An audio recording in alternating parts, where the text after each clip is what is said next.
আমার নেতা ঘরে ঘরে একটা করে ফ্যামিলি কার্ড দিতে চেয়েছে। এই উদ্যোগটা কি খারাপ উদ্যোগ? এই ভালো একটা উদ্যোগ নিয়েও ওই বাংলাদেশের এক শ্রেণীর একটা দল আছে, সারা দিন সমালোচনা করে যাচ্ছে।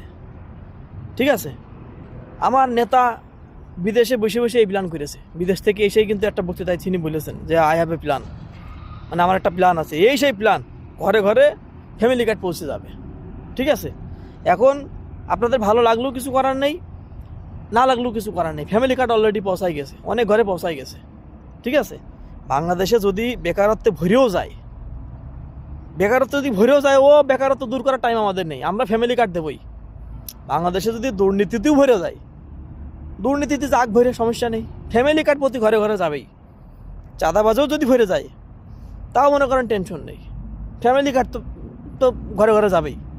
ওই ফ্যামিলি কার্ডের টাকা যাবে, ওইটাতে মানুষ চলবে।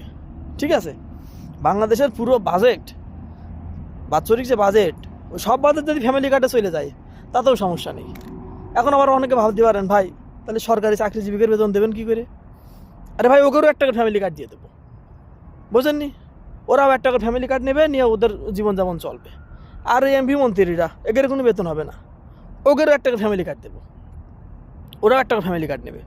লাস্টে যে আর বাদ থাকে কিটা, আমাদের নেতাও দরকার একটা নেবে, নেতা একটা ফ্যামিলি কার্ড নেবে, নিয়ে নেতাও চলবে। প্রতি ঘরে ঘরে, মানে কি আর 5 কোটি, পুরো 16 কোটি 18 কোটি ঘরেই একটা করে ফ্যামিলি কার্ড যাবে। ঠিক আছে, দেশের মনে করেন রাস্তাঘাট, উন্নয়ন, ব্রিজ, কালভার্ট, এসব কিচ্ছু হবে না। ওইসব দিয়ে কোনো লাভ আছে?